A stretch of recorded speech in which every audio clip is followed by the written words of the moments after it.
Ladies and gentlemen, welcome to CAMP. Welcome to Center for Architecture and Metropolitan Planning, and welcome to another edition of Urban Talks. Our series focused on foreign architects and their work, and today it's kind of accompanying program to our exhibition Connected City, and I will mention why. Today's guest, architect Chris Williamson, was elected to become new president or next president of Royal Institute of British Architects, and this alone would be a perfect topic for hours of talking, because he's very passionate about the mission, about the institution itself, about young architects, etc. So we are going to talk about it. But he was also part of the very important project that is related to our exhibition. As a co-founder of Weston Williamson and Partners, he played a very important role in the project of Elizabeth Line and Jubilee Line in London, and we are going to talk about these projects too. You know that our exhibition Connected City is focused on rails and tracks and everything that is moving around Prague in a meaning of trams, metro and trains. And this exhibition is about future, about how we finish important projects that will create connected city, not just interconnected, meaning that center is connected with the parts out of the center around Prague, but with the region and whole Europe. So we are going to talk about multi-center cities, about the metropolis, about mega cities that are growing around the world, and how we can help them with mass transport systems, etc. So I would like to give a floor to Chris Williamson, and I would like to ask you to give him a warm welcome. Thank you. Thank you. When I was a student many years ago, I used to organize lectures at Leicester Polytechnic, the architect student group, and I had people talking from, so I had Cedric Price, had Alison Smithson, Nick Grimshaw, Charles Jenks, and all the lectures I really enjoyed were the ones that talked about why they did what they did rather than just what they did. So that's what I'd try and do tonight. So when I was 13, Neil Armstrong walked on the moon, and like a lot of teenage kids, it was such a life-changing experience. You really did get the impression, rightly or wrongly, that if we could do that, we could do anything. And I think, but it's a lot easier to walk on the moon when it's basically one person's vision than to solve climate change and to make the world do what we need to do in order to be more sustainable. But also, I've always been interested in the future. I still am. I'm passionate about, when you consider the way that technology has changed the way that we work, future transport and future technology is going to change the way we travel between and around our cities. So, and I think we're all visionaries. There's something innate in our mentality that means we always want to invent new things. And I've always been fascinated by our imagination. So, but just because we can do something, if we could get this to work with the electromagnets pulling this capsule across, I always think, why are we doing it? We can invent all of these new technologies, but are they useful? Are they going to make the city more beautiful? Are they going to make it quieter? Are they going to make it greener? Are they going to make it more civilized? I think that's what we should be looking at, not just inventing things because we can invent them. So I think we need to be careful about what the future is going to be. But then you come across some things sort of 30 years later, and you think, well, actually, during COVID, this seemed like a good idea with people in their individual capsules. But luckily, we managed to solve that with vaccines rather than changing the way we travel. So when I was a student, when I was 17, I picked up this book one wet Wednesday afternoon in the school library. And this sounds weird now, but I came from a really small village, and I came from quite a religious family, and the vicar was, when I told him I wanted to be an architect, he was quite disappointed. He thought I might study theology and become a vicar. I had been, between the ages of 6 and 16, I went to church 3 times every Sunday, and I still have a lot of admiration for people that have that faith. But I picked up this book, and it described what an architect did, and it talked about your obligations to society, not just to your client, and you had to look at society as a whole and not just do the project for your client, but for society. It talked about a pastoral role and a caring role. So it was basically, so architecture, like for a lot of us, has become a sort of religion, and it might sound sacrilegious to say that, but I think a lot of us feel passionately about the way architecture can change people's lives. So it's given me a living, but it's also given me a reason for live, and also a code to live by. I do feel architecture improves our health and well-being, and good design is something we should embrace and try to aspire to. So I went to study architecture, and when I got put in groups for group projects with a guy called Andrew Weston, purely in alphabetical order, the teacher said you should work with Weston. So Weston Williamson was formed, and part of the reason we established our practice was because we had a common interest in energy conservation. This was in the 1970s when the first energy crisis appeared, and we all became aware that we needed to do something to preserve the world's resources. So we had, after Andrew left Leicester and worked for Richard Rogers, and I worked for Michael Hopkins. And after a few years, we put all of our projects together, competitions that we'd been doing, and we got accepted by the RIBA exhibition called 40 Under 40 and started a practice. So part of the reason I wanted to do this next role as the president of the RIBA is because the RIBA has always been really good to me in my career. It started with the exhibition, but it's also throughout my career, it's helped us move into new countries and win new projects. And I think professional institutes aren't as relevant as they used to be, and they need to change in order to be more relevant to youngsters. So I still get as much enjoyment out of mentoring young students and watching them grow, interviewing them, watching them grow throughout the practice, or leaving and going elsewhere and following their career. So I want to make sure that our professional institute is still relevant for young people now.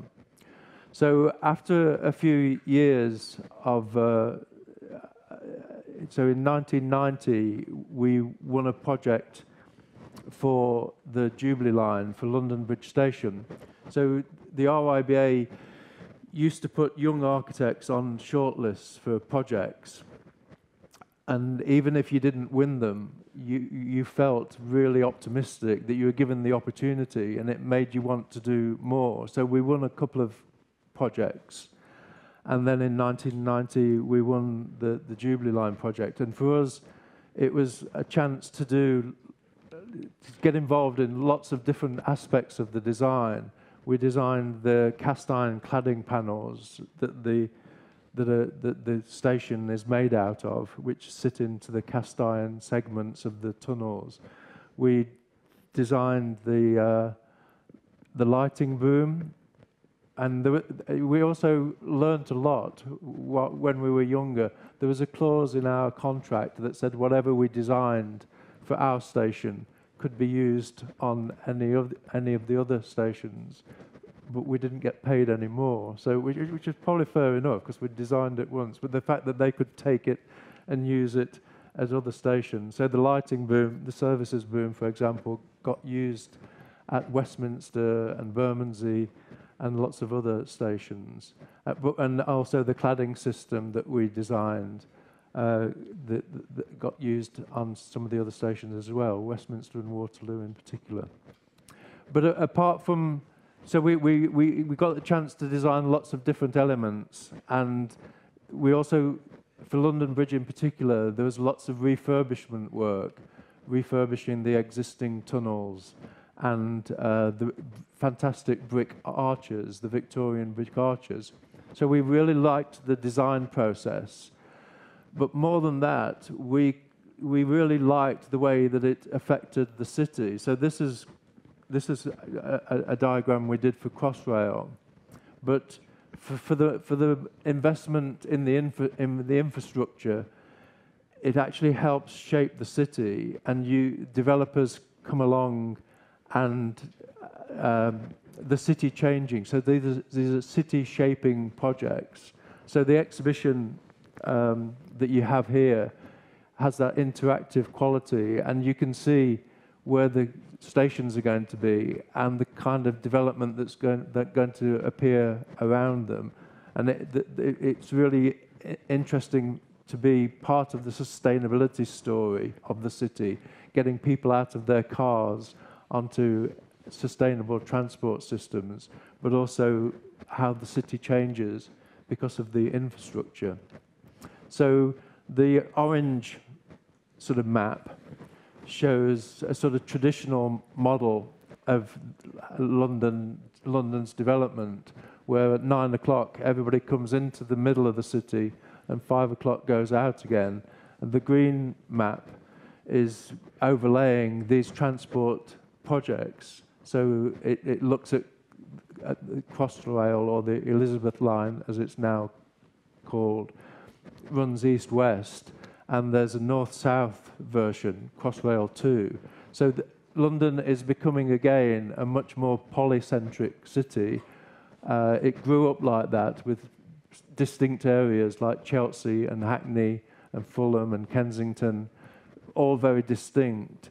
And now with the new infrastructure developments, it's becoming much more. So I live in North London, and from the hill, you can see Canary Wharf and the city, and also other areas like Elephant and Castle. And it's like watching city-states in Renaissance times rival each other because of the infrastructure and the wealth that the infrastructure attracts. And the other reason we got involved in these kinds of projects is because we've all seen these sorts of images of resilience and drought, of flood, but also what we've been doing to our cities, the way we move around them for the last sort of 100 years has changed our cities, changed our environment. And we're creating quite unappealing places. And it affects the way that we develop our cities and where we live, and also the health and well-being of our cities. both physically and mentally. So in the projects kind of projects that we do, there's a lot more collaboration. These are all people voting about different options on a particular transport project, and there's lots of coordination. So it becomes much more of a process. So there's a lot less, in some ways, creativity. It's a more logical, more rational process in order to come up with the right result, the right decisions. But there's a lot of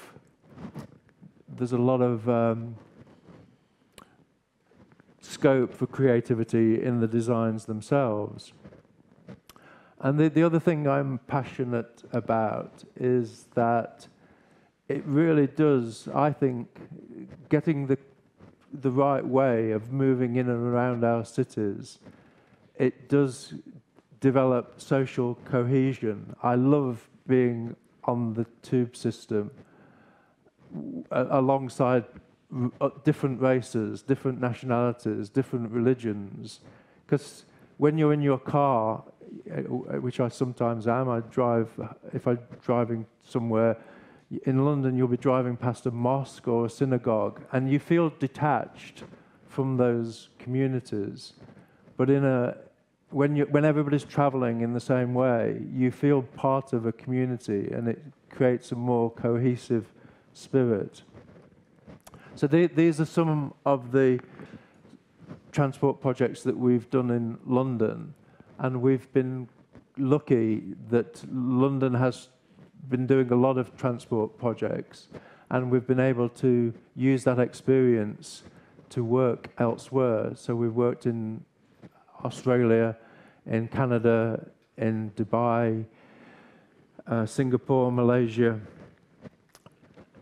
Most cities around the world are trying to do something to sort out their traffic congestion, and transport and public transport is playing a part in that.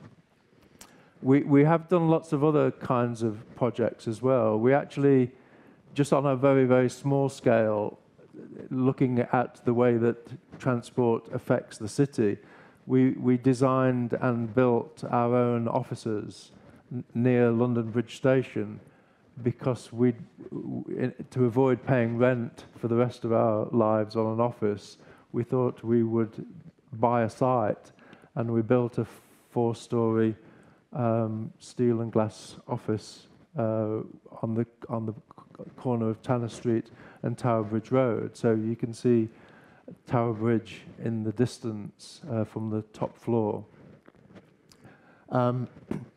We've also done, we've won other competitions. This is New England Biolabs in Boston, in America, which we won out of 300 entries, with a very, very simple idea, a very, very clear concept. So I'm also passionate about competitions, because I think you've got a fixed deadline, and unless you come up with a good idea quickly, I love the rigor that the competition process installs. So we've done lots of different kinds of projects, but I put this slide in. There's a book called The Purple Cow, and it's about having a specialism and standing out, being seen as different. So you would always remember the purple cow. So although we've done lots of different kinds of projects, we've really become more well-known and got most of our repeat business from the transport projects. And some of them have been quite... So one of my favourite projects is the East London line, which was built on a lot of existing infrastructure. So that's transformed the East End of London. It was built with quite a modest budget, but it's actually transformed a lot of the East End. So it was built on top of the old Victorian railway arches that became redundant when Bishopsgate station closed. So this line used to go into Bishopsgate, and then it closed, wasn't necessary anymore, and it's been reused and is now part of London Overground. So this slide shows the development, the apartments that have been built on top of Dalston Station. So it shows the proximity to the city. So just as the your exhibition next door shows the development opportunities, it will give people a lot more choice of where to live and work, and that connection into the city gives people a lot more choice and variety, and creates different parts of the city. So this is a really vibrant part of the city now.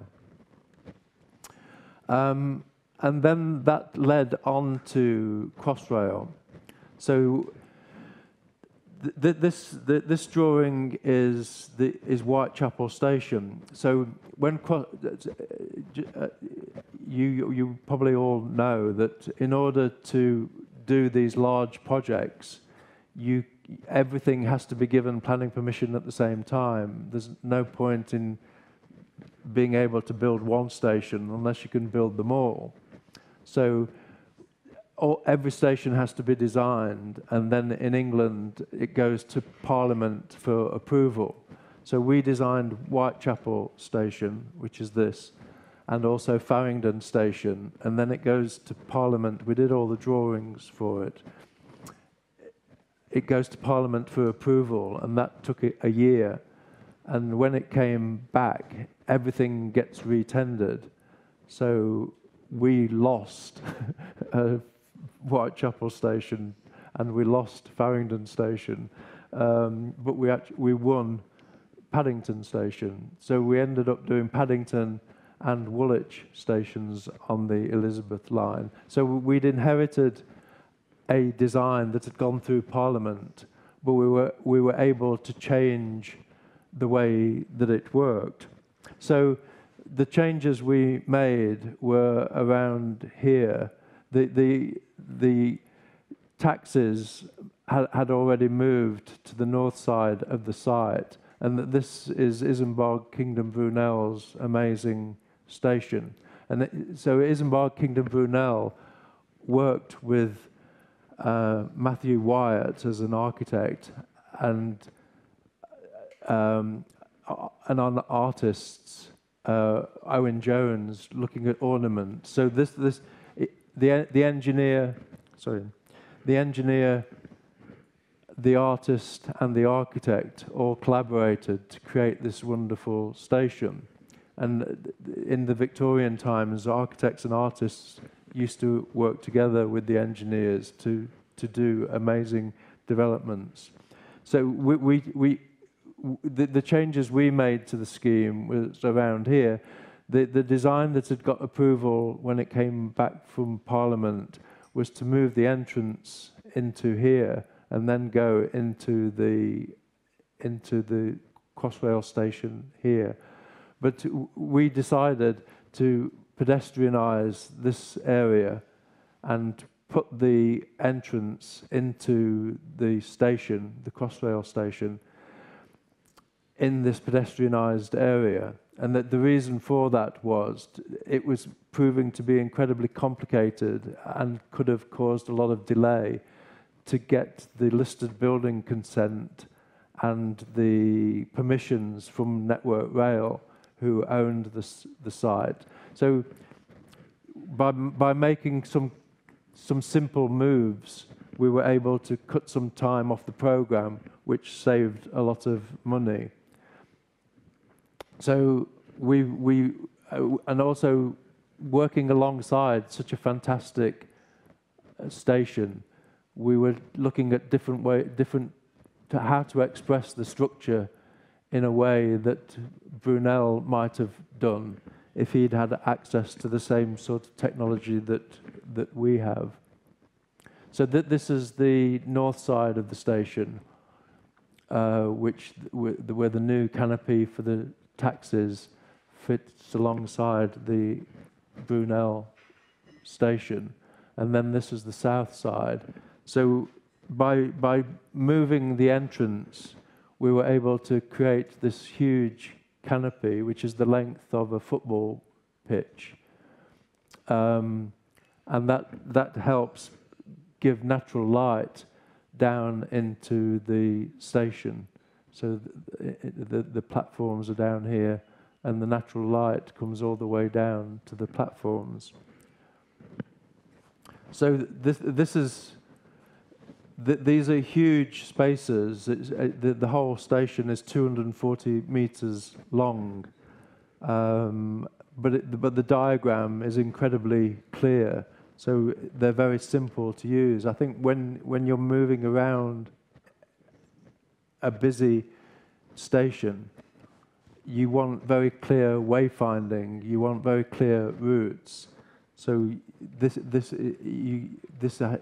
an incredibly clear diagram, and it also creates this new urban space, and all of this has been enlivened with shops and restaurants and cafes as a new public space.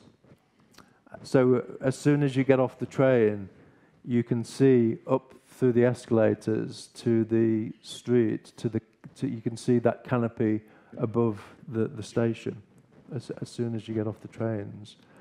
And it creates a very simple, clear diagram, and it creates a new part of the city. So we worked with an artist called Spencer Finch, who has a studio in New York, and he came over and analysed all the clouds between London and Bristol on a train journey, and he mapped them all. And if you know London, there were a lot of clouds. So he did this amazing cloudscape, and that got incorporated in the canopy, it printed into the plastic layer between between the laminated glass. So we were able. These are some of the diagrams for the project we worked on in Sydney. We looked at the feasibility study for some of the stations in Sydney, Waterloo Station, and also Martin Place. And again, looking at the way, for us, in the same way as your exhibition shows outside, it's the relationship between the stations and the development which is interesting, which has a huge influence in the development and the communities that it relates to. So how the stations come out into the urban environment, and that sense of place you get, the sense of arrival that you get. So about 5 or 6 years ago, I wrote an article about the future of transport. And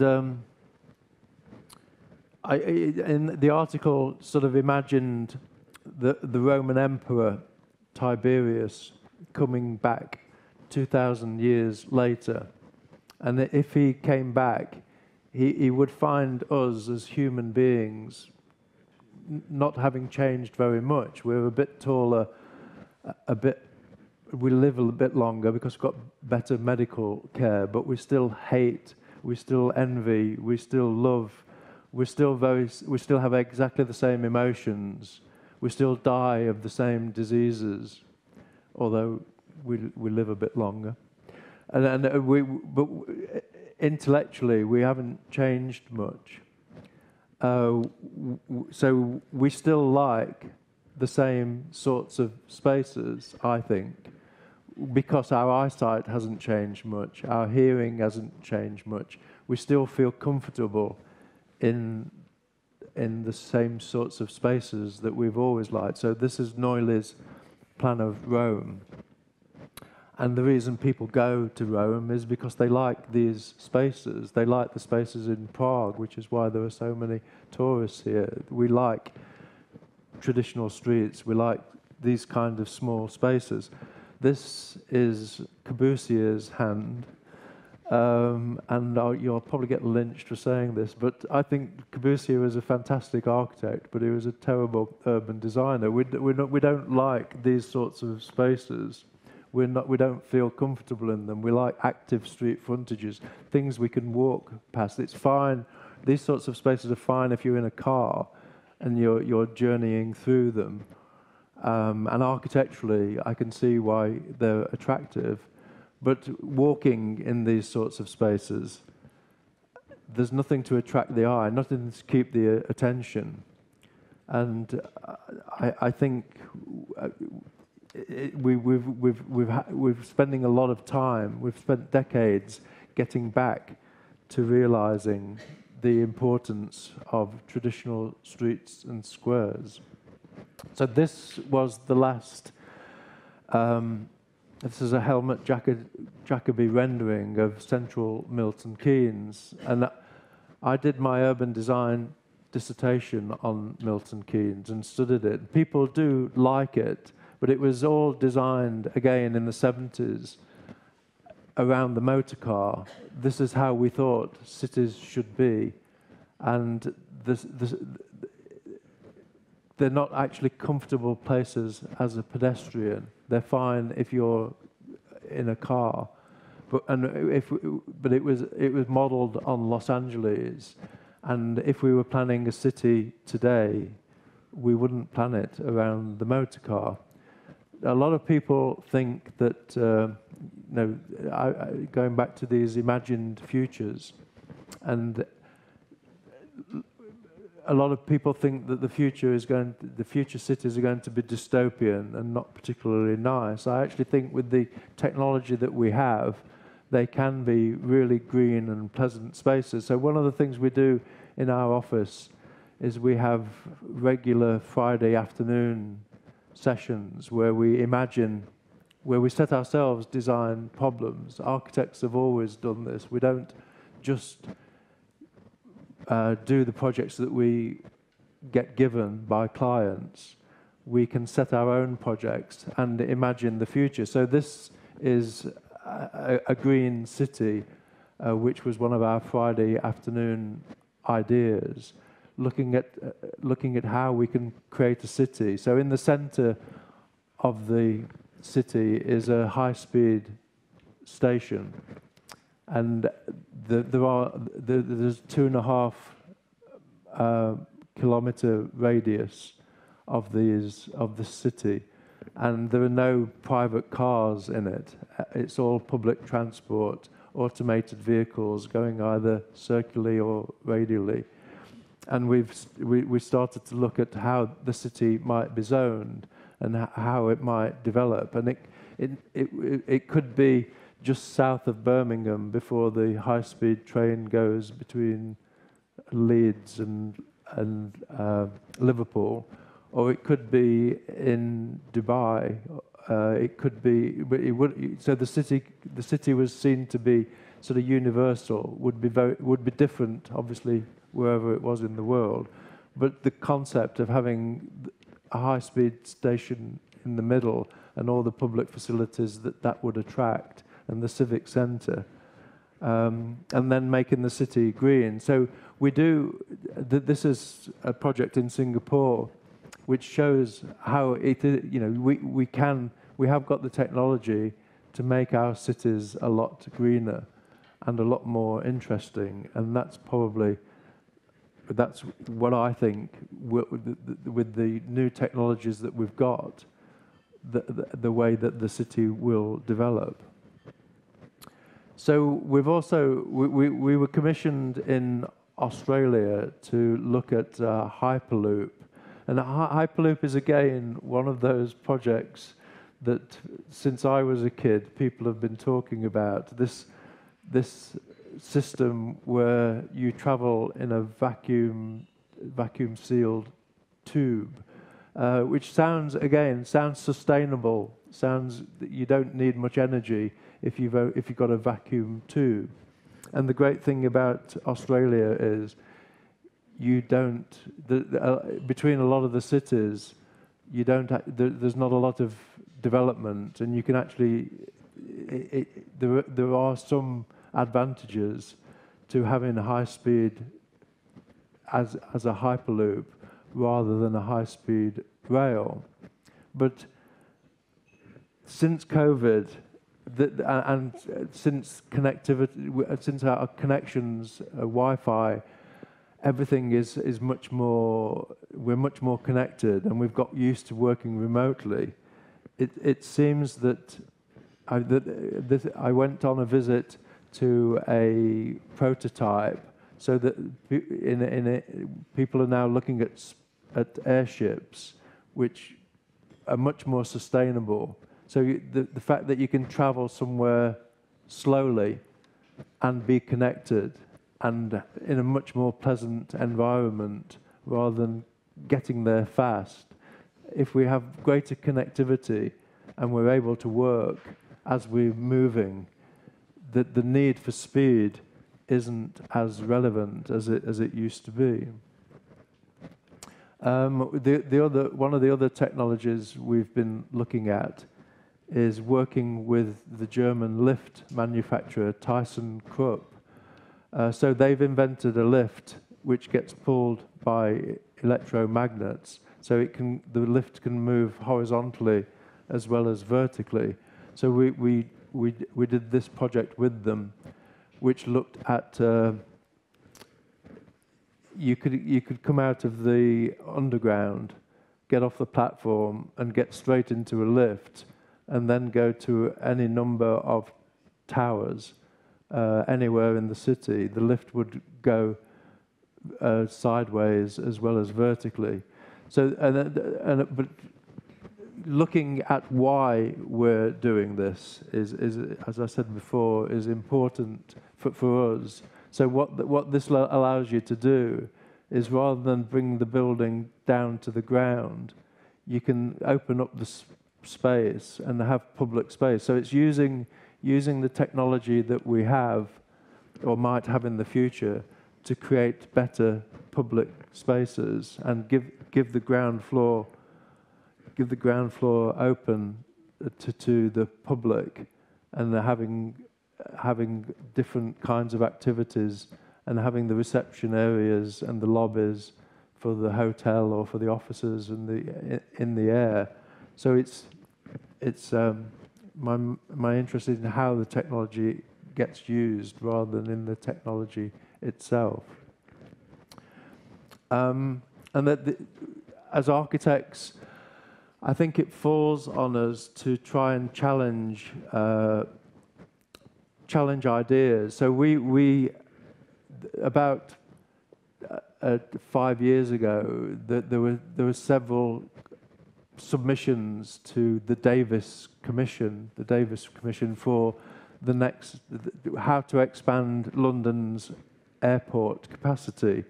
So there was a proposal for Heathrow, there was a proposal for Gatwick, and there was a proposal for a new airport, a completely new airport in the estuary in the East End of London. But we looked at it again as one of our Friday Ideas projects, and we actually looked at Luton Airport. So there's the M1 which goes north-south, and there's the A1 to the east of the airport, and we proposed this new light rail system between them, which would link all the different terminals for the station, for the airport. So I think architects have always been looking at solutions. We should always challenge whatever is proposed. We actually and to try and envisage a different kind of airport, a different kind of greener, bringing the countryside into the airport. So I think that's something. This project, similarly, I worked in New York for a while, and I went back a few years ago, and I was really disappointed by how the cars dominate Manhattan. Every 100 yards you have to stop to cross the road. You have to wait for the cars, and sometimes you're waiting for several minutes. So we propose this, to completely pedestrianize Broadway, the whole of the length of Manhattan. So at least you had a boulevard which was completely free of cars. So it had automated vehicles, it had cycle routes, but it would transform the city. So you get at least one area which is a pleasant place for pedestrians and for cyclists and for more active travel. And it would bring development and more opportunities for a different kind of environment within a very bustling city. So it gives choice, and it can be done. So this is Miami. This is the design district in Miami. So here, the cars have to stop for pedestrians. It's the pedestrians that have right of way. So the pedestrian routes cross the roads, not the roads which cross the pedestrian routes. So it calms the city down and creates a much more calmer environment. And these are influenced by Jan Gehl's work. So if there's one thing that I would want to do as an urban designer, it is to make this a standard junction, so that the road stops and the pedestrian, the pavement continues, so that the cars always have to stop for the pedestrians, not the other way around. So in the City of London, we've started doing this a lot, to try and make the city a calmer place. So I'm a big fan of this guy, Simon Sinek, and he always talks about why people do what they do. When I'm less interested in what they do and how they do it, but why they do it. And I think having that passion for something, you've got to have a passion to make a difference. There's an awful lot of architects, but what distinguishes most of us is why we do what we do. I think as a profession, we're all passionate about our own particular brand of architecture, whether it's infrastructure, whether it's housing, whether it's sustainability or conservation. And sometimes that's our downfall, because we are so passionate about what we do, we forget about what the other interests of other people are. So I haven't had the career that I thought I would have when I was at Leicester with Andrew. We always thought we would do more cultural projects. We've done an awful lot. My friends joke that I've built more below ground than most architects have above ground, and there's some truth in that. So what I have done recently is I bought an old church in my hometown between Nottingham and Derby, and it was redundant, and the roof needed repairing. It needed an awful lot of work doing it. It's very sad that something that was built in 1936, less than 100 years later, nobody wanted. So I converted it into a community arts centre, and the town is called Ilkeston, and Ilkon is short for Ilkeston Contemporary Arts. And it's not actually a made-up word. It was a word used by Chaucer in one of the Canterbury Tales. And part of the reason I did it is I had the most wonderful education in Ilkeston. And then I picked up the newspaper a few years ago, and it's talked about how Ilkeston was typical of a lot of provincial towns. Once the industry disappears, people don't have the same hope and ambition as they used to have. A lot of the steelworks where my dad worked has closed down, and the opportunities aren't there. So this is the sort of place that I would have liked when I was a kid, and that these are the church was actually built with donations from lots of different people in the community, and less than 100 years it isn't there anymore. So, and the Canterbury Tales, one of the Canterbury Tales, which Ilcon is referred to, Ilcon means every man, everyone. And the tale that it's about is about Saint Cecilia, and just by pure coincidence, in the stained glass window, there's Saint Cecilia. So we use that as the logo for the scheme. So we put on events there for the local community and try and do something for everybody for the year. The building had fallen into disrepair, and it had been terrible pointing, and the roof needed work. But we've converted it in. There's a cafe, and we took out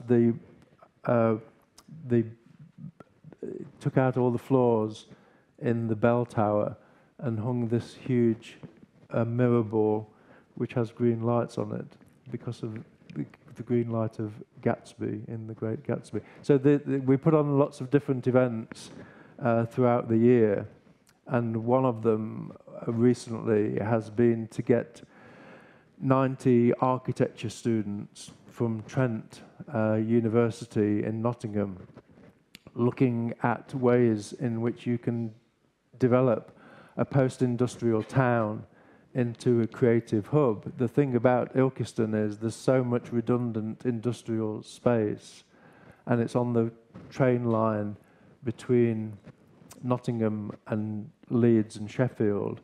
That if you had the right development, you had the right political will, you could actually keep it, make it into a cultural hub for artists, filmmakers, and it's actually a very vibrant community.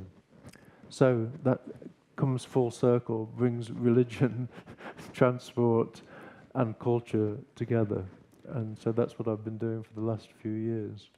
Thank you.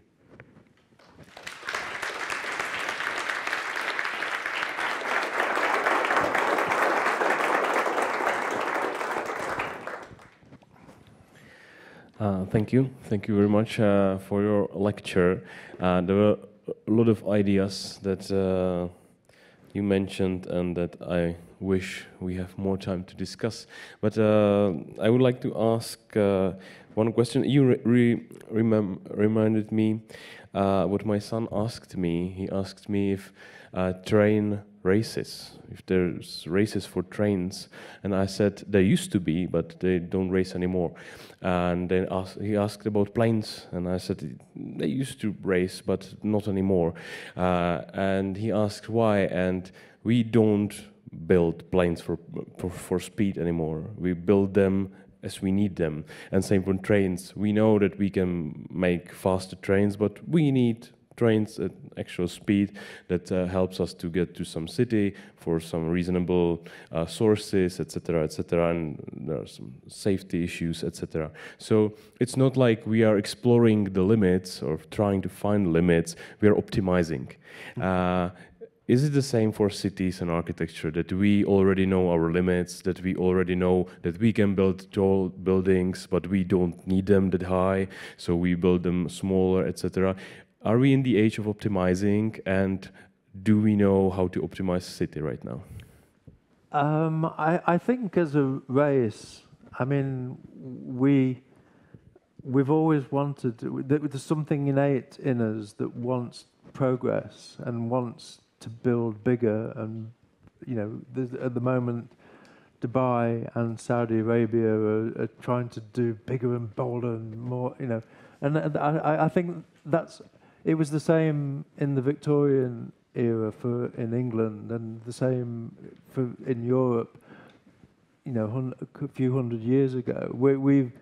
I think, personally, I was so enthusiastic about Neil Armstrong walking on the moon, but I have no interest now in going to Mars. I can't see why we're trashing one planet and we've got to go and trash another one in order to, you know, make it work. So I think we're learning the whole time, and the environment is telling us to calm down, I think.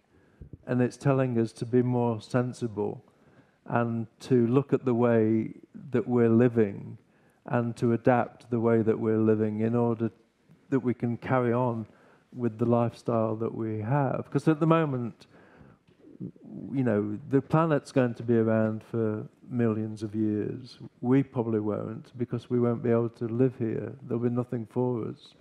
So our window on the planet will be incredibly small. It was around for millions of years before us. It'll be around for millions of years after us if we don't do something about it. And you know, in a small way, being involved in sustainable transport is at least a little way of doing that. And also trying to do something in the community. I think that doing small community projects, and I think lots of young architects now are just as passionate as I was when I was a young architect, but they're passionate not about technology, they're passionate about how we can have a more sustainable environment.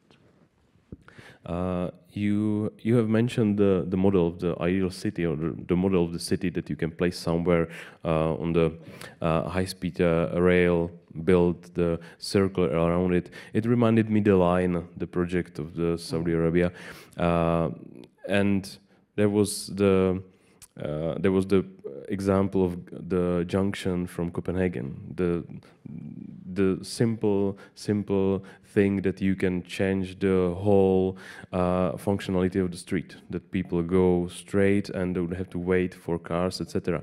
And I was thinking, what is more difficult, to build the complete new project of the city somewhere on the hill, or change one city by this little thing, like in a political way. I can imagine that we can talk with every city hall all around Prague. We have 57 city halls, and I can imagine that we tell them, we will change every junction and it will be safe for you and it will be better. But I think that we can say, okay, this is the empty field, we will build a new city, and they will say yes, okay, why not? So what do you think? What's more important, change, and what is more difficult to make? So I think when you look at the urbanization of India, of Africa, of people, you know, in a few years' time, in 20 years' time, sort of 80–90% of the population are going to be in cities. We used to be a rural environment, and now, you know, the land mass which is given over to cities is actually quite small, but they're becoming denser. And but I think that, you know, we do have to preserve what we've got and make the most of that. And if we can avoid building, we should avoid building and convert the buildings we've got. But we will need to build new cities, but we need to do it in a sustainable way.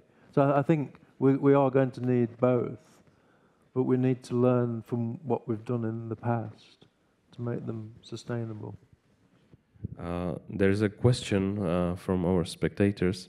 You can use Slido.com to ask questions. If you raise a hand, I will give you a microphone, or my colleague will. But if you're watching our stream, you can ask questions via Slido. Robert did that. How do you enjoy Prague? I lived in London and I loved it. So that's his question, but I will ask you about your point of view, the differences between London and Prague and the meaning of the mass transportation. Because, for example, Prague is car-centered city still. London used to be too, but you have some strong restrictions about cars in the city center. So if you can tell us more about it, but of course answer the Robert's question, how do you like Prague? Well, I always, so a lot of people judge cities by their culture, by their museums, by their theatres, by their cultural attractions. But I think you can tell a lot about the city, for me anyway, about the way you travel around it. So Prague has always seemed very civilized, with the trams, the pace of the city. Obviously, there's a lot of history, as there is in London and as there is in Paris. But what Prague has in common with Paris is largely keeping large-scale development out of the centre and putting it elsewhere. Whereas in London, it's. I mean, I love what London has done. It's kept the existing street pattern, you know, the Christopher Wren 1666 street pattern is still there, but the scale of the buildings is immense. So it is changing the whole time. Both are exciting, but and if you're going to have a modern financial centre and attract that kind of business, then that's what you need to do. But it has been done very well. I mean, the progress shouldn't be a bad thing. If you can keep the best of the streetscape and the urban environment, the urban realm, then you can go higher. But I think it would be a pity if Prague did that. And the way, I mean, in Sydney, you get the double-decker trains trundling over the Sydney Harbour Bridge, and there's a real contrast with that to, say, New York, which is all rattly old metro system. And then, obviously, Los Angeles is just cars. So every city and the movement around it does give a completely different feel to the... But in terms of London, you know, the decision was taken 10, 15 years ago to try and make driving less attractive by being more expensive and also take longer. So they changed all the traffic lights, so that gave cars and penalised cars and gave more time to pedestrians and cyclists, and also reducing the widths of the roads, giving more room for pedestrians rather than cars, and but what you have to do at the same time is to improve the public transport to make that attractive. And I think it is. I think it's a nice way of travelling.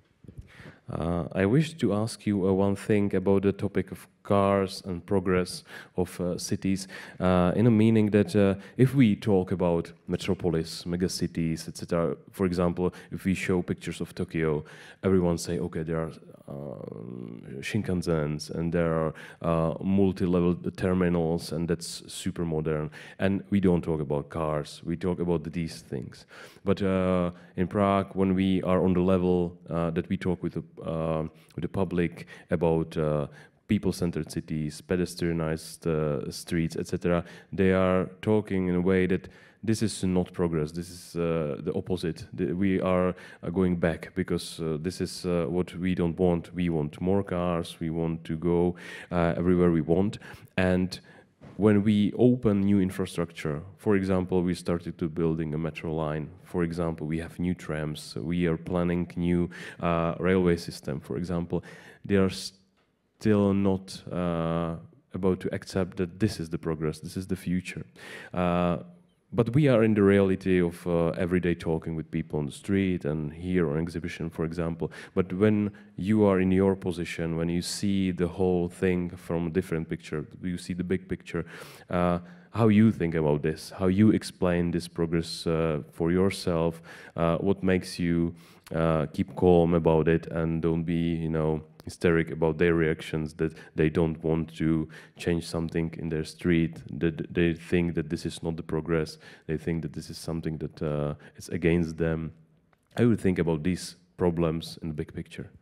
I'd been wanting to go to Tokyo for 40 years, and I went a few years ago, and I've always been fascinated by the contrast between the rural life and how civilized they are, the tea ceremonies, the communal bathing, the gravel, you know, the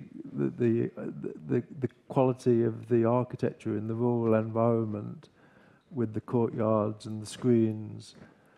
It seems to be in direct contrast to the cities where they push people onto the trains and they're crowded, and people, you know, spend the night in capsule hotels because they don't want to go home or take out celebrating at night.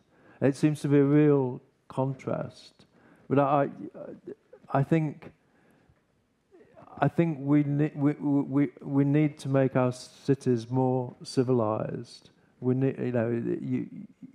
need to get the best of both worlds, take some of that calmness of the rural life into the cities, and it should be possible. I think in the pandemic, everybody is looking to be a bit more measured in the way that they approach their lives and have a more sensible balance about how they work. And you know, it's causing a lot of problems, I think, in society if we don't get it right. And that, you know, our cities should be civilized places. And I think London's going the right direction in front. And I think visiting Prague over the last sort of 20 odd years, that it's doing the same. It's trying to improve and make the environment better, not going for progress and using modern materials and modern development just for the sake of it. Yeah, I think it's a difficult topic in the meaning that I think that we struggle in explaining the future of the city, because we know that these things like pedestrianized streets and people-centered cities works somewhere around Europe. We know that they are a kind of good idea, but when we explain them to people who, for example, wish to drive car in the city center, I feel that they don't think we want them in the city. It's like they are not invited in the future, but that's not true. But it's like we are against their idea of the future, and it's difficult to talk with them in a meaning that we wish them to like the idea of the city that we plan for them, and sometimes it's difficult because it's their personal view, and we don't want them to, you know, feel uninvited. So it's a difficult topic for me. So I sometimes struggle how to talk about this topic with wide public, but I guess that examples, for example, help when they travel somewhere and you pick the right example of the city that they saw maybe that will help them to understand. So we will see. I will ask you if you have any questions. So if someone would like to ask Chris anything, we will bring you microphone. Thank you. Good evening. Thank you for the lecture. I have a question regarding the RIBA. I read some article from 8 years ago which mentioned that you were thinking about starting some architecture award, which would award the offices of how well they are running the architecture business. Is it true, right? And if this idea progressed somehow, thank you. Yeah, I mean, I think I've always been interested. When I was a student, Norman Foster said, "There's no reason why business and art shouldn't mix." And I think, you know, a lot of architects think that business is a dirty word. We're not very good with money, and we don't like the idea of big business. And I think there's no reason why you can't be incredibly creative and still be profitable. So, I think how you run your office is incredibly important. I mean, it's important to make people feel as though they have an opportunity to influence and to grow and to have a career progression. And a lot of officers still don't do that. You don't know where your career is going to take you because it's not. So we've always tried to have a very responsible system, and people come to work for us hopefully because they can see how they can progress as a career. And that's something that I want to do at the RIBA. I want to allow to have lifelong learning online so that you can curate your own career. So if you want to specialize for 5 years in conservation or heritage or management or artificial intelligence or whatever it is, you can do the modules in that. At the moment, we try and make every architect the same by giving them the same education, providing the same education. If you want to do more business or financial side of architecture, you should be able to specialize in that. You don't have to do it for the rest of your life. You can do it for 5 years at a time and then do something else. But I think it would be a way of increasing your worth as well, both to your employer and to your client, to be able to say, look, I've got a specialism in this, and here's my documentation that shows I've got a presentation. Most of the people in our office aren't that interested in joining a professional institute anymore. When I was young, the professional institute was the place you went for all the best lectures, all the best awards, competitions, talks. Now people get a lot of that online, and there's so many different people doing those things. We have to change to be. Most of the people in our office are keen on getting more qualifications and getting, learning. They want. So I think if we can do that, we could be able. We would be able to do that not just in the UK, but do that in association with other institutes both in Europe, in China, in India, and actually collaborate with institutes and make sure that the whole of the profession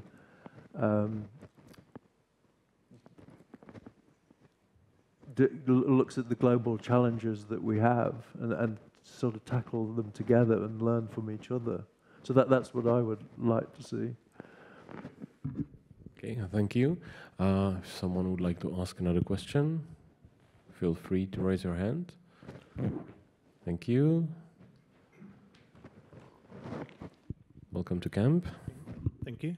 Hello, sir. I used to live in London in a north part, and when I used to travel by Northern Line or Baker Line, it wasn't quite a pleasant experience So one thing is to build a new line, like an Elizabeth line, but the other thing is what about the refurbishment of the existing lines, like especially these old ones, you know, with those rattling cars, you know, and the smelly kind of underground tube stations.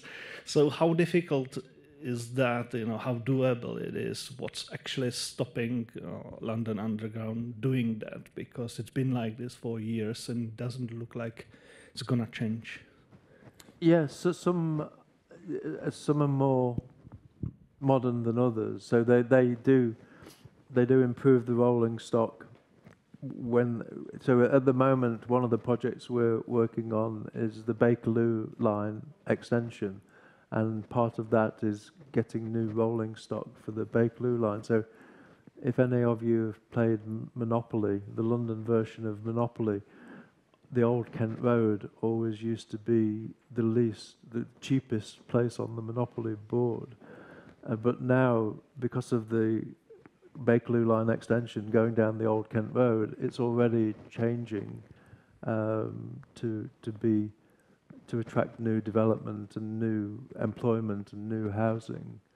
But I think everything has. You can't do everything at once. So the Elizabeth line took a lot of money, and the business case for the North-South line is actually really strong, but the government is careful it has other priorities as well. It wants to spread the expenditure, the projects in the north of England as well as just in London. So it does take time.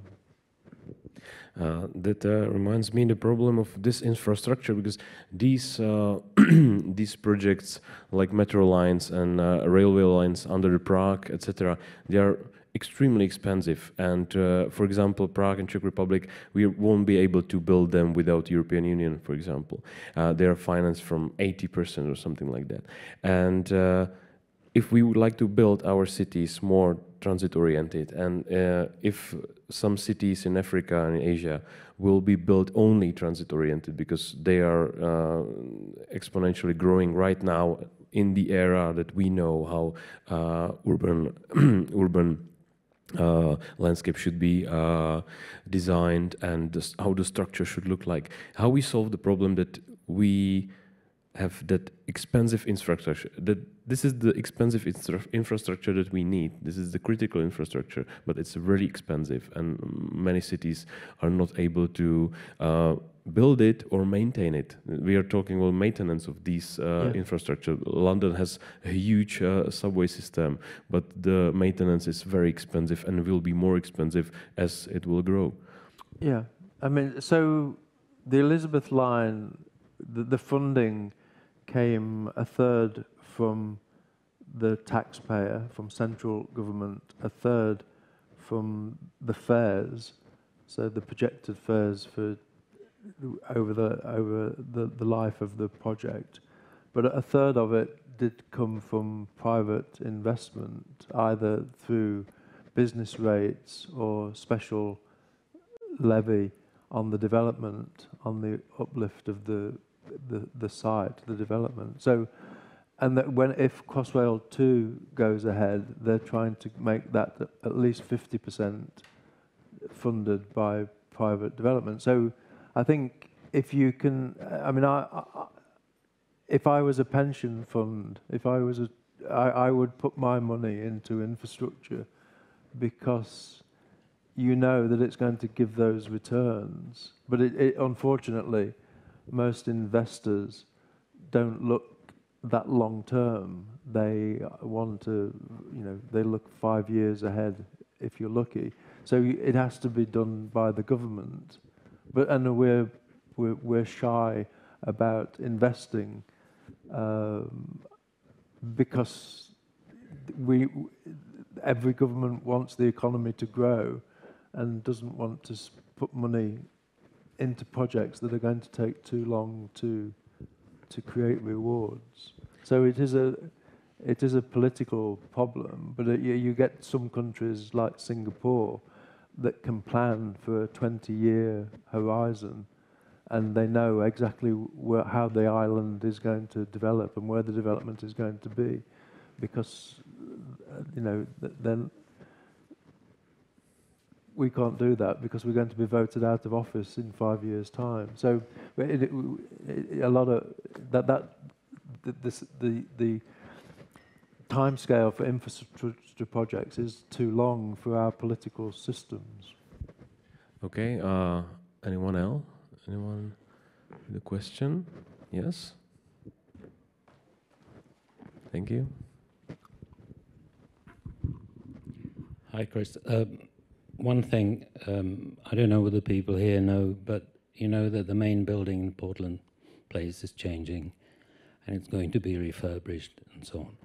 There are two aspects to it. One is that it is trying to do what you mentioned about your employees, that they are not enjoying joining an institute anymore. So how do you see this change, getting people more interested? That's on the professional side. But the biggest problem, I think, which have been talked about for the last 45 years, is partly what you mentioned, and it is about education of public. We talked about education, about environment in schools.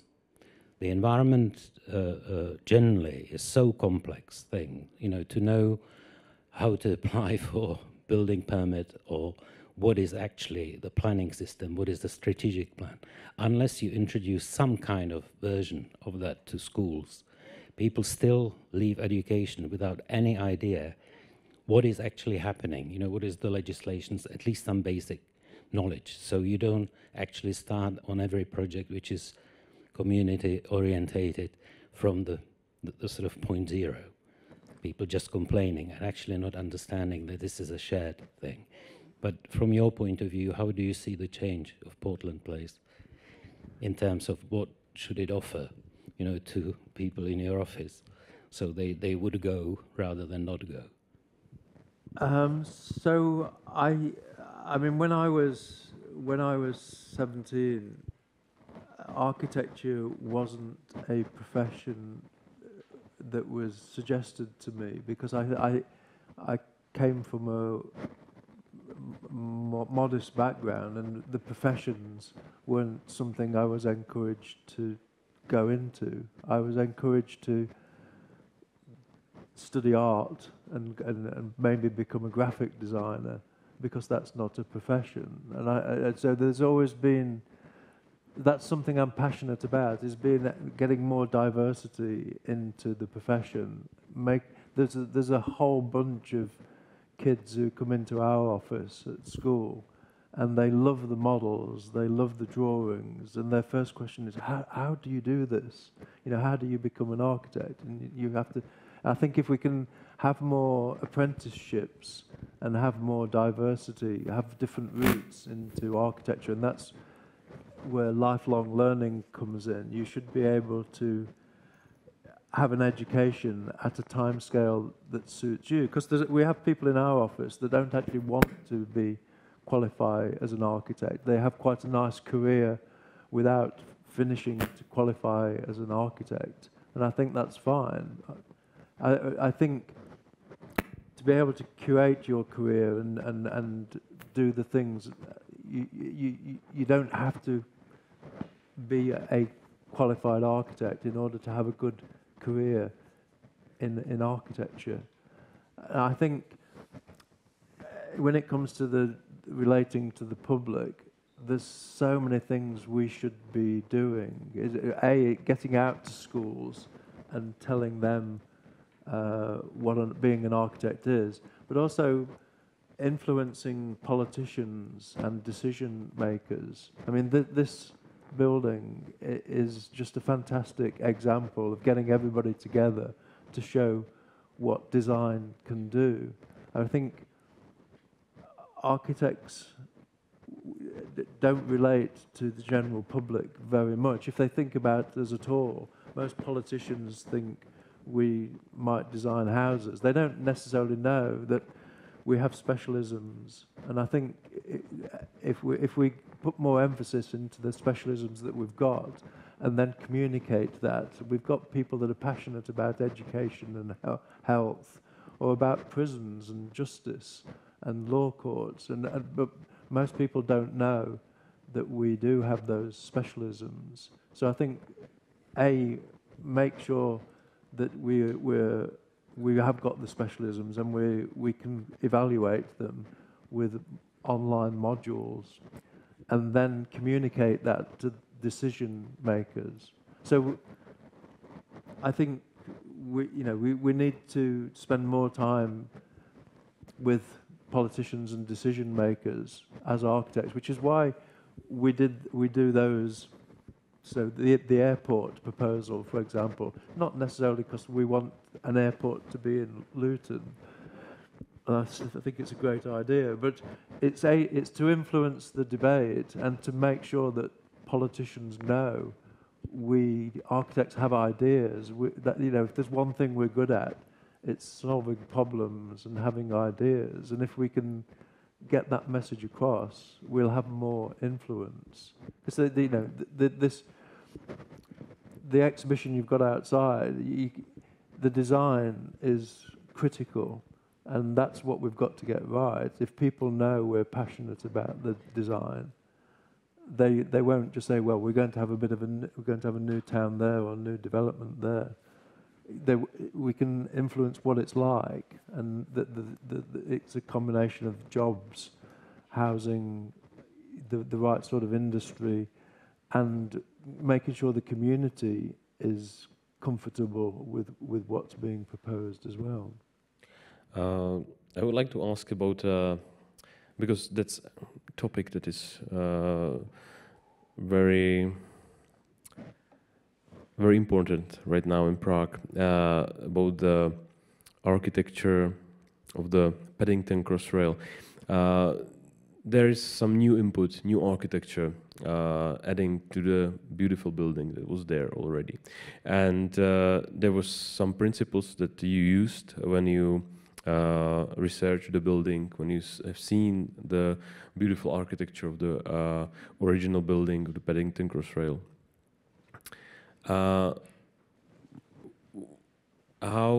How difficult it was to add something new to this building, and how the debate about the upgrade of the building, how the debate looked, because we have that experience from the main train station in Prague, and it was a horrible summer for us to talking about it. And what was the situation there, and how was I don't even mean the debate with the public, but the debate of architects and people responsible for it, who were into the problem, very deeply interested in the result? Well, I can give you one example, probably, which we, as an architect, it's not very often that you get your own way on everything. There's some fantastic. I always tell people in our office to look at, I think it's called 451 Park Avenue. There's a series of presentations online where there's Foster, there's Zaha, there's, I think, Herzog de Meuron. There's a few architects pitching for the same job, and all the interviews are online. And it's a fantastic example of how to present your scheme to somebody, and about thinking about how it's going to be received, and how you can work with the client. So sometimes you can't win and you have to compromise. So on that slide of Paddington Station, there's the 240-meter long platform, and then at the ends you have to have these ventilation shafts to get the air out, and also in the event of a fire you have to take the smoke out. So we wanted those buildings at street level. There's the Anish Kapoor Peanut in Chicago, which is beautifully moulded, and we wanted our vent shafts to be like that, and it would be a piece of two pieces of urban sculpture at either end of Eastbourne Terrace, but we just couldn't win the argument that it would be a contrast with the listed building. So we had to develop a design which was more sort of contextual and had more classical, still done in a modern way, but more classical references. So I think, I mean, I kind of like that. I mean, I love buildings that are like the Bilbao Gallery, which are a piece of sculpture, but they're so rare. You know, if you end up compromising on those buildings, I think, you know, the hotel is not a great example. But I think so. But it's so I think the days of an architect like Corbusier coming along and say this is how the city has to be, that's not the right way to design, and that's why I like the projects that we've been involved in, is because it takes so many people to agree to the process, and you've got to learn to relate to people and work with them, rather than in the past Frank Lloyd Wright would say, this is what I'm giving you, whether you like it or not, and often the client didn't like it. But then when you look at the letters between the client and Frank Lloyd Wright, they're not actually very flattering. But I think those days are over, and we have to. It's about collaboration and working with people rather than architects being dogmatic. So maybe I will ask you for a last question. Anyone? You have a last chance to ask a question. Anyone raise their hand? Yes? Thank you. Thank you. Hi, Chris. Very quick questions. Is there regard about the architectures and what we're going to do in the future? Or now there are new challenges, new TOD problems everywhere. There is the climate change. There's like new futures. We don't know where we're heading up. So for arriving to a better city, better life, where do you think that TOD it could be the savior of the humanity, or actually what architects can really do for implement the life in the futures, also with considering the new technologies, AI, and new challenges that is probably also like bringing the architecture figures to something that is very, very abstract, and probably something that is more similar to an algorithm than actually a proper person that is concentrating not only technical figures, but also artists and interfacing with engineers. Yeah, good question. I mean, I'm fascinated by what the possibilities that AI prompts, but it is some of the drawings I've seen, particularly in the Middle East. Just because you can draw something doesn't mean to say you can build it, and some of the images that you see. You see them all the time, where you see complete glass walls with 20-meter long cantilevers, and you know it can't be built, but because you can draw it, it looks amazing, and you think, oh, that looks fantastic. But I think there's something to be said about sketching something, because you can work it out when you're sketching it, describing something. But having said that, one of the exhibitions we're going to have at ILCON is about architectural futures, and looking, because we've always done it. People like Archigram and Jan Kapliki, Future Systems, we've always tested. Cedric Price was doing it, and we've always tested the realms of possibility when it comes to imagination. So I think AI is just taking it to the next level and helping us create the most amazing things. But I think we always have to edit it for ourselves. Otherwise, it'll just be another fashion. It'll just be form, shape making. I think we have to add that edit into it to make sure that we're happy with what is seen to be possible. But it is that the possibilities are fantastic and new technologies. But I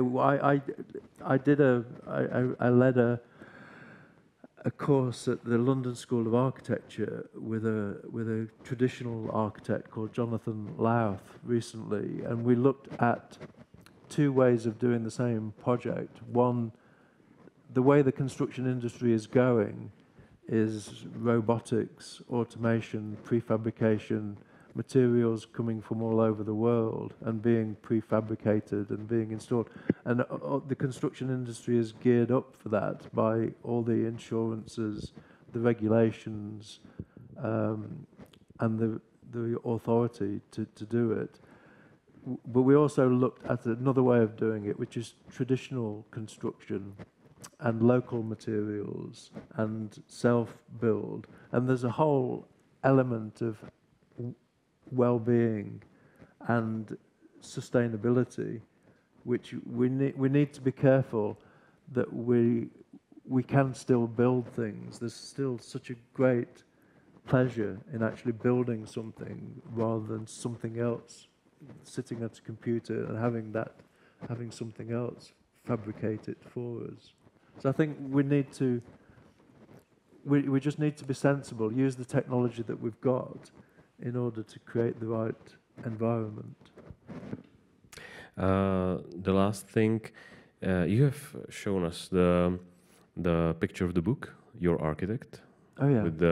And there was a man, no, there was a character on the book, and he was made of words, Yeah. and he was standing on two words. The feet were made of planning and research. Oh, right. And which words you choose for heart and head or brain? Yeah. If you're an architect. So the illustrations in that book were done by David Rock, who was a past president of the RIBA, and they're beautiful illustrations, and partly that's what got me interested in the book. But also, I really liked that graphic where you get, because it had psychology, it had sociology, it had everything that influences what an architect needs to consider. But I don't know. I mean, I think we need to, for me, architecture has always had a sort of spiritual side. It's given me a code to live by, and I really do believe that in the same way that religion can inspire people to do great things, good design and great architecture, great environment, great urban places makes us all happier and healthier and better people. So, but I don't know what the words would be to describe it. Okay, Chris Williamson. Thank you.